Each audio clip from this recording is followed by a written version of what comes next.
Hello everybody, I'm Sarita Edwards from the Real Estate Department, and the case study is, what must I do?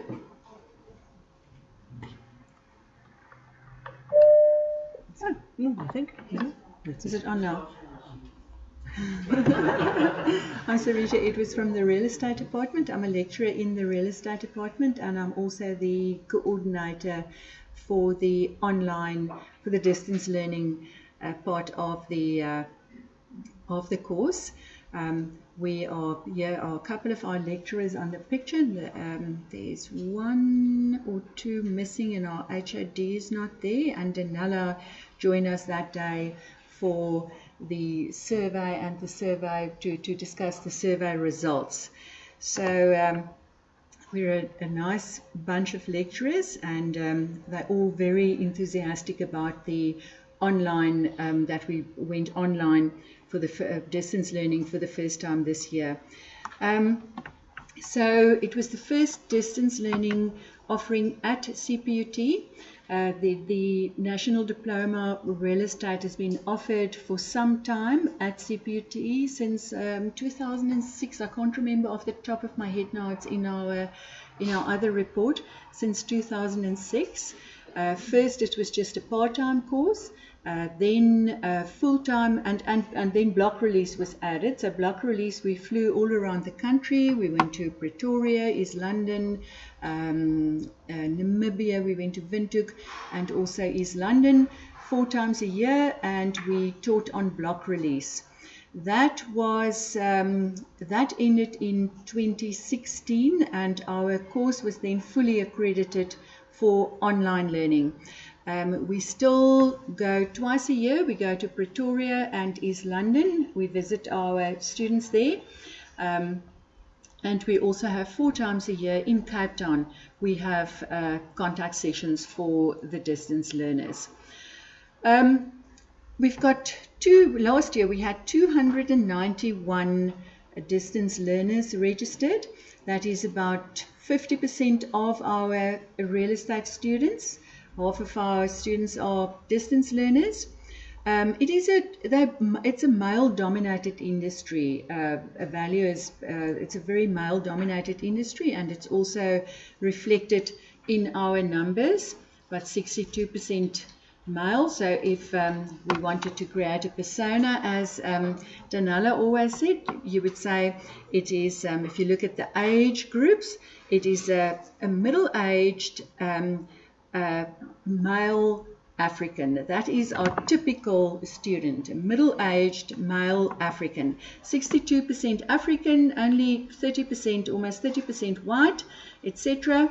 And our students are they're mature people. So only 22% under 30. I think when I looked at the detailed divisions, I think we had only one student under 20. So there was the older people. If we look at this, 66% of them are between 30 and 50. 10% above 50, and I think there was even one student older than 70. So it's a mature group of students. So the distance learning replaced the block release last year in 2017.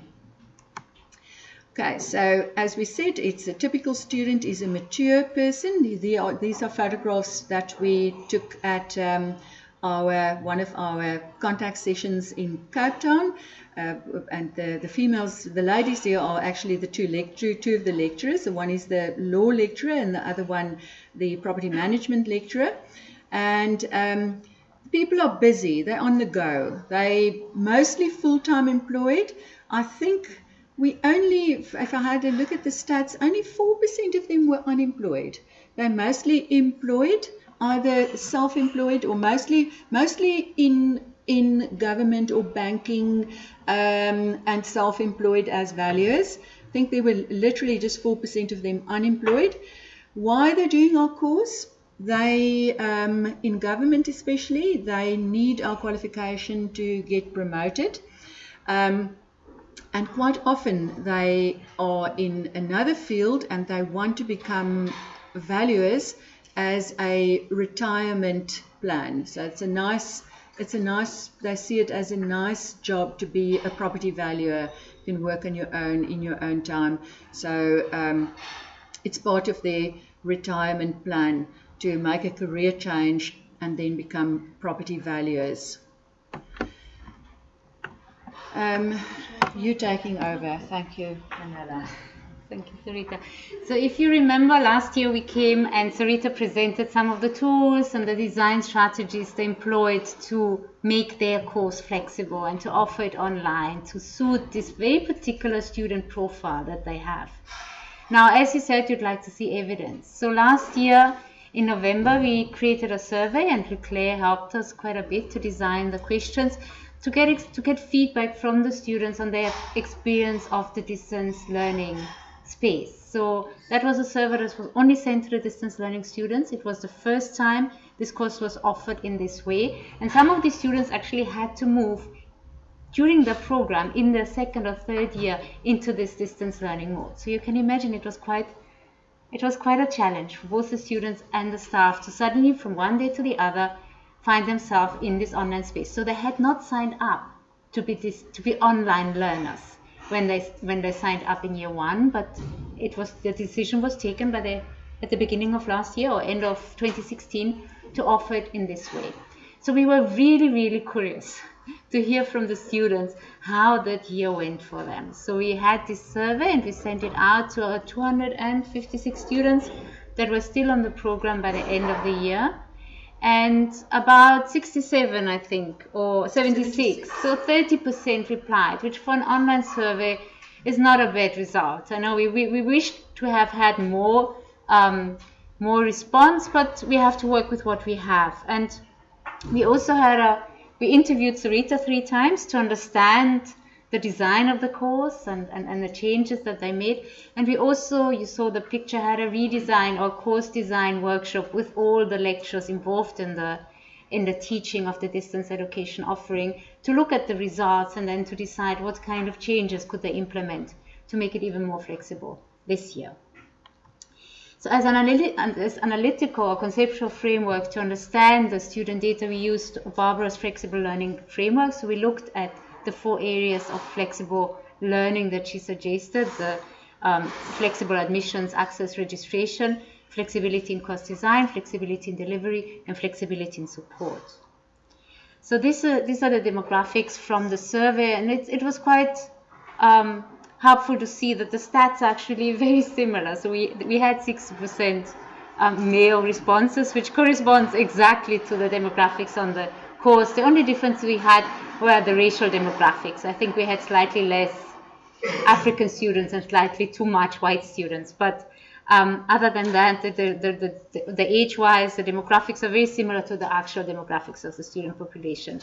We also asked where they work, and it was interesting to see a lot of them are from the government sectors. Nearly 30% work, or nearly 40% work for government. And mostly they are either employed or in self-employment. As Sarita said, there were only 3 out of those 76 who are unemployed at the moment. 30% come with matric, which is an important finding because that means they have never studied at university. So from never studying at university, they go into a distance education offering. So those are really important findings, so that's very important information about your learners when it comes to design an online course that would support students who come from matric. And the nearest cities, a lot of them are based around Gauteng. So geographically, they're quite dispersed and quite far away from Cape Town, where the course is based.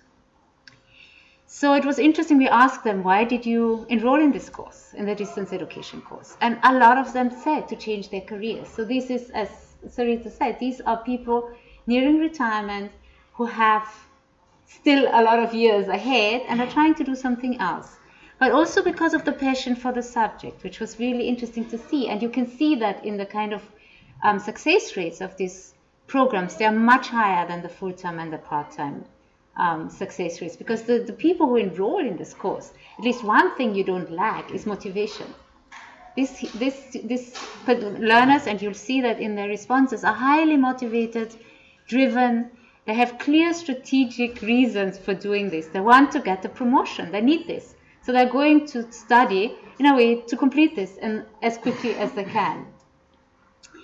And they choose to study via distance, mostly because they're working. So that is clear. 59 of those 76 chose this way because they're working. But they also have other reasons, and that's also important for us to know. It's not just because they're working, but it's also because of geographical location, and it's also because they have other commitments. So they have maybe family commitments.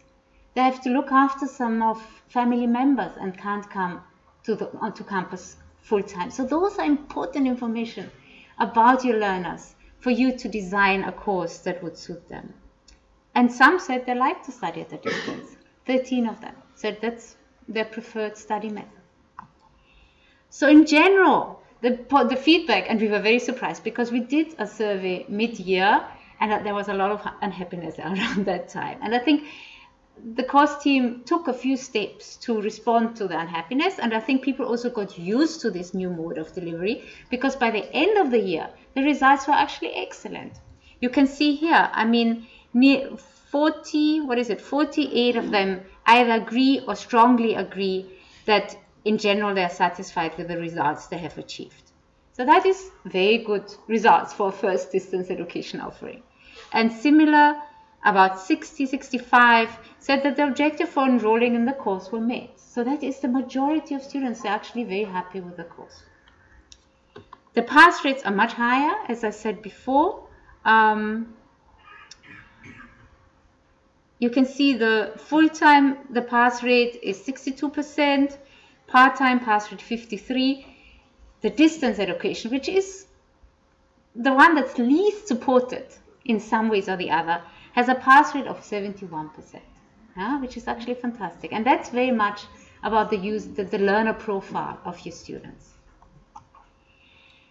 So we ask them about the flexibility of the course. Are they happy with the flexibility? And 55 say they're happy with contents, how contents are provided. 50 say they're happy with the course delivery. 51 says they're very happy with the course assessment, which is interesting. Those are really interesting results.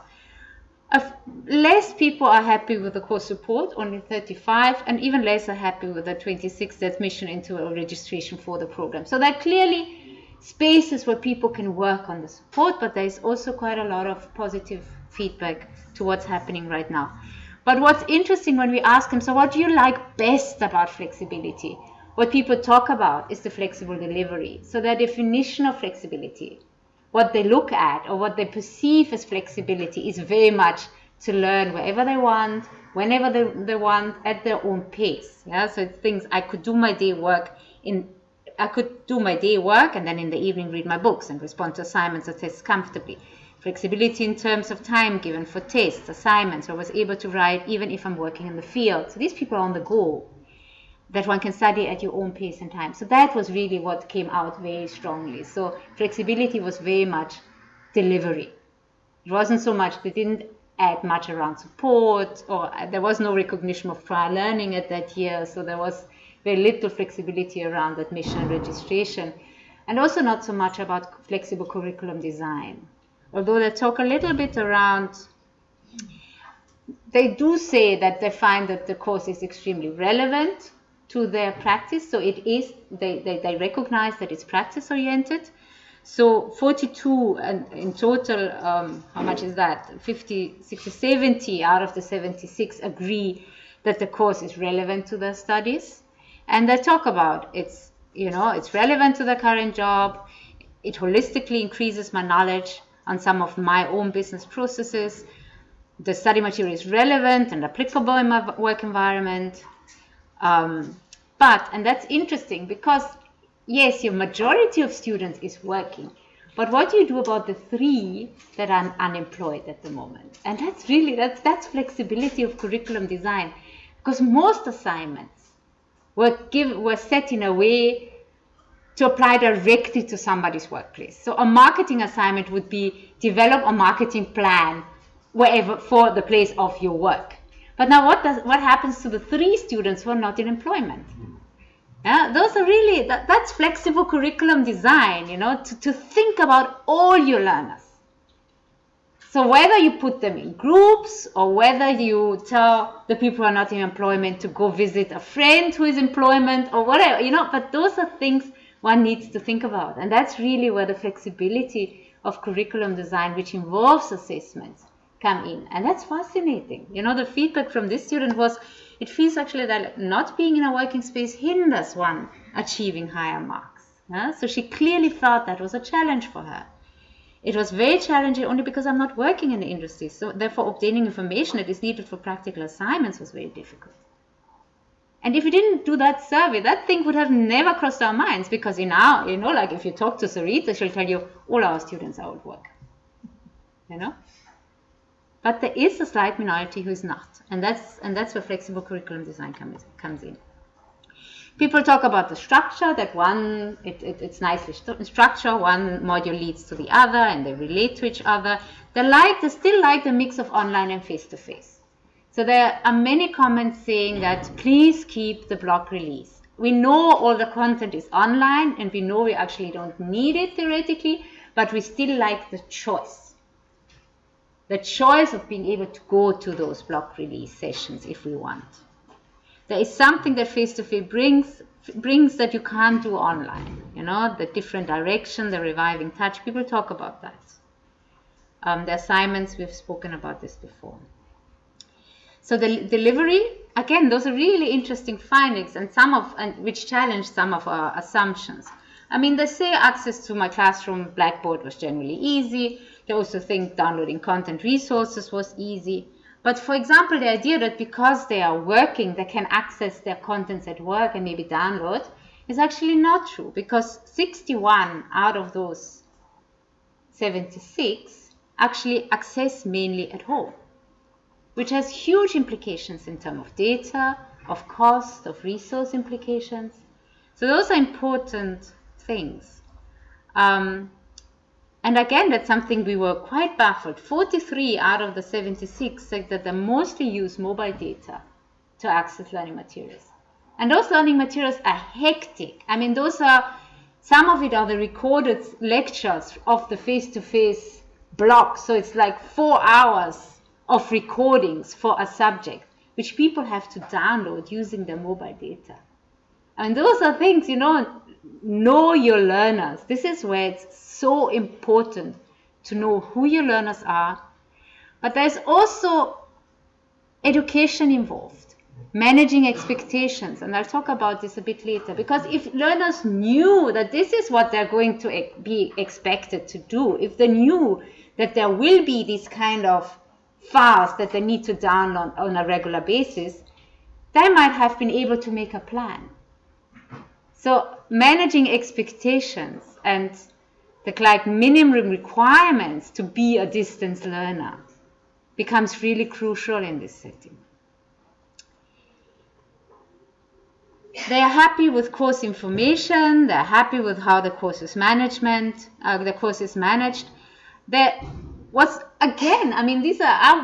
baffles my mind, but so some of the lectures, so the block release was recorded. So there was a videographer, Derek, was it Derek? Derek, yes. Who came to the lectures, to these block release sessions that run over a week, and recorded the whole 5 days and cut it up in shorter bits, but it was 5 days of lecturing recorded. Some lectures went beyond that and created screencasts specifically for the distance learners, so shorter, condensed, and individually prepared for the distance learners. So they sat at their desk and recorded those presentations. And what was fascinating, that what the students actually preferred were those recorded lectures, where the quality is much worse than the one where you sit. There's a lot more discussion and the disruption happening, and still they like that engagement of the lecture with the students. Fascinating. And a lot of things where we say our assumptions are challenged, because I would advise anybody to do not record your lecture, rather develop something particularly for the distance learners. But no, when they were given the choice, they went for the lectures. So again, it's so important to get that kind of feedback, because there are some things that are actually counterintuitive in some ways. Discussion forum webinars, we tried that, but again, it was like an add-on in the middle of the year where we started offering those webinars, and they were not taken up. They were, for those who tried to engage, they had technical difficulties, and not many came on board. But I think, again, it's one of those things, if it's not designed from the beginning as a crucial or essential part of your course design, that you have these regular meetings with your lecturer online at a specific time to ask questions, the students don't really take that up. And Facebook groups as well. You know, you've heard Yolanda present last year. I mean, Facebook groups are an essential part of her course, of the social presence that she sets up with her online learners. These mature learners were not interested in Facebook groups. What they were really, really interested in is WhatsApp, informal WhatsApp groups for support. Again, really interesting. I mean, 73% prefer online assessments, 90% prefer online assignments. 78% said they had no problems with submitting assignments online or doing the online exams. And I mean, those online exams were pure online exams with the lockdown browser and the webcam and online invigilation. Those were technically quite sophisticated setups, and still 78% said no problems. And 88% said we submitted our assignments on time, which is, again, shows the kind of maturity of the learners and self-drivenness. And a lot of them they say they want the choice. They want to be given the choice to come either physically on campus to write the exams or to do them online. Support, and that's a big issue or a big topic. We asked them whether they had any distance education experience, and 60% had none. Yeah? None whatsoever, which is important, because if you've never studied at a distance, the kind of self-motivation, self-pacing is a bit difficult. The discipline to get into a studying routine is not easy to set up. So a lot of them said they were quite scared before starting to study, but they were all comfortable with technology in general and also comfortable with the course tools. They were happy with the support from the course lecturers. They were also happy with the support from the office admin team. There were some areas for improvement was, again, before during registration, and in particular technical queries, because our CTS team goes home at 5 o'clock in the afternoon. And these students study in the evening and over weekends. So there is this, if you talk about flexible support, you'll have to think about how could you offer 24/7 support to these students and not limited by working hours.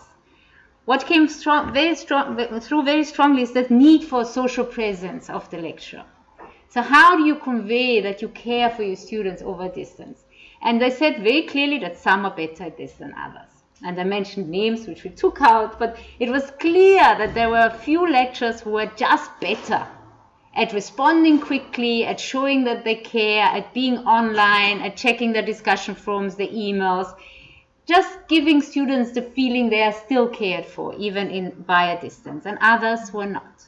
And that's something that really needs to be worked on, because if you offer this, it can't be that 1 or 2 lecturers are doing a good job and the others don't. It has to be a very consistent quality of support. There need to be guidelines and rules, and we have this 48-hour response guideline, but I think it's actually too long. That's what the students say, is 48 hours is too long. If I have a question, I need to have an answer immediately, or within a couple of hours, not 48 hours.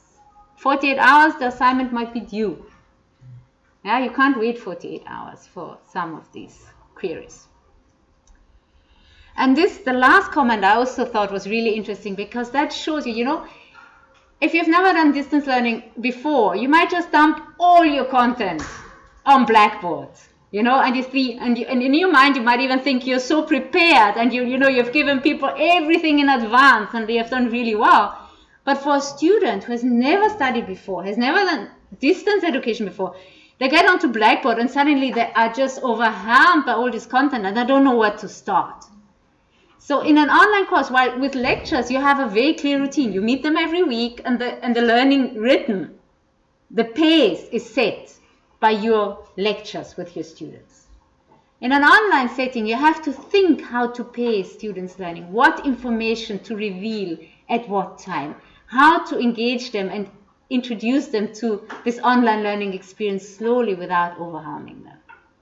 And it's easy to do because on Blackboard you can set selective release, so you can prepare all your curriculum in advance and you just tell Blackboard, do not show this content until March the 13th. You know, it's not difficult to set up, but it needs some thinking of how to introduce students to this online learning experience.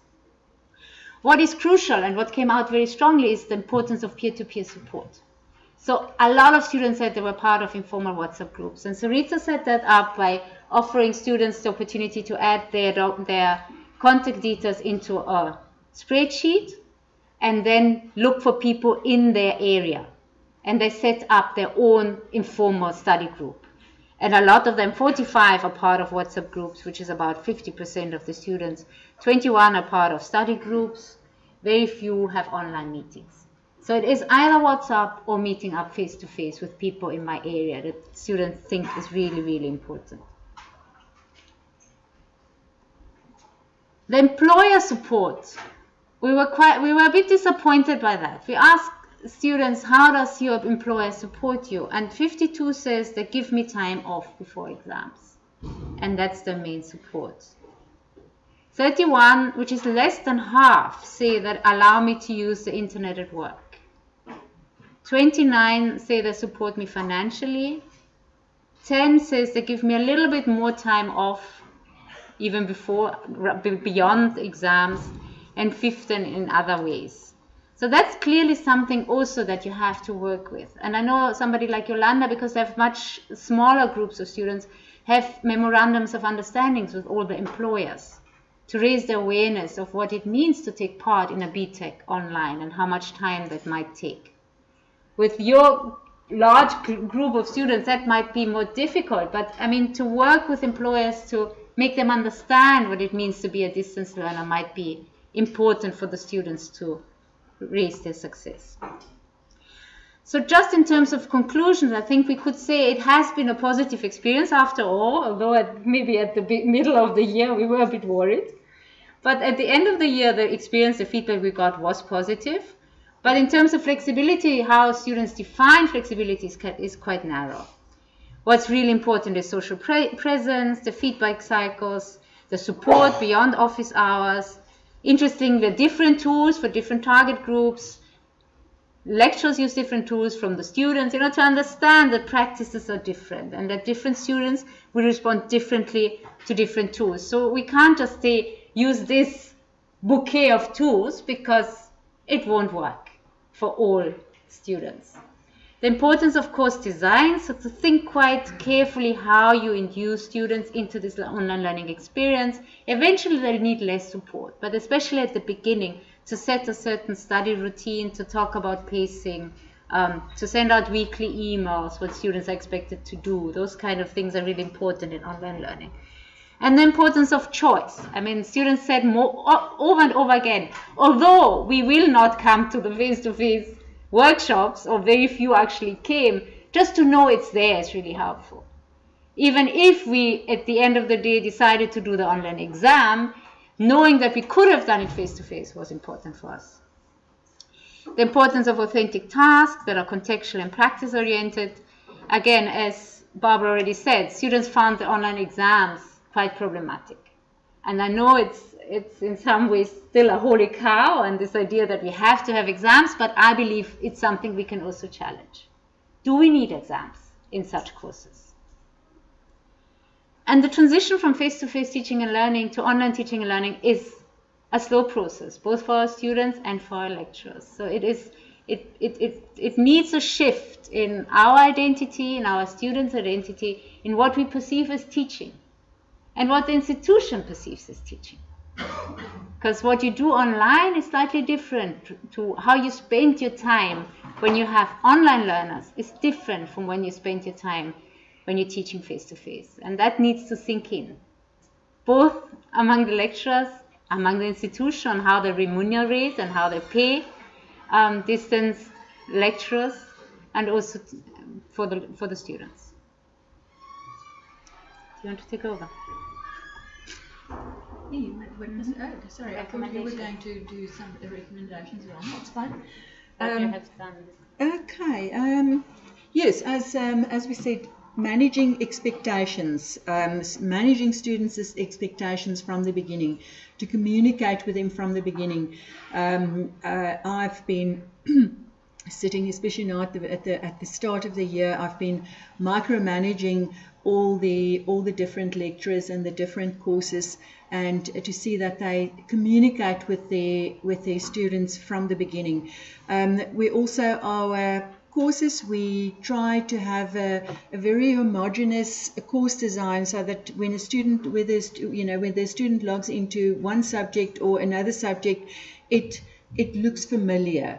They can navigate through, the files look familiar. It's a homogeneous course design across all the subjects, and I coordinate that.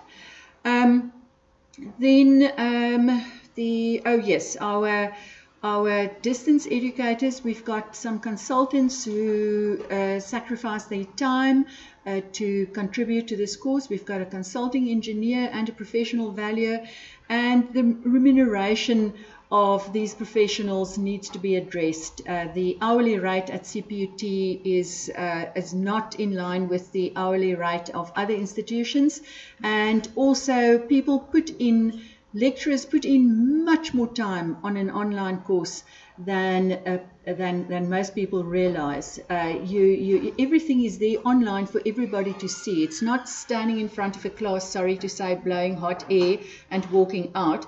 It is managing it hands-on, and it's extremely time-consuming.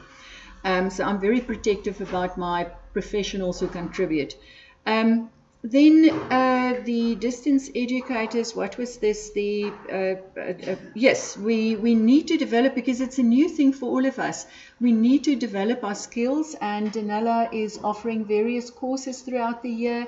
I also book them in for Blackboard training, for refresher courses in Blackboard, because they're new tips and tricks all the time.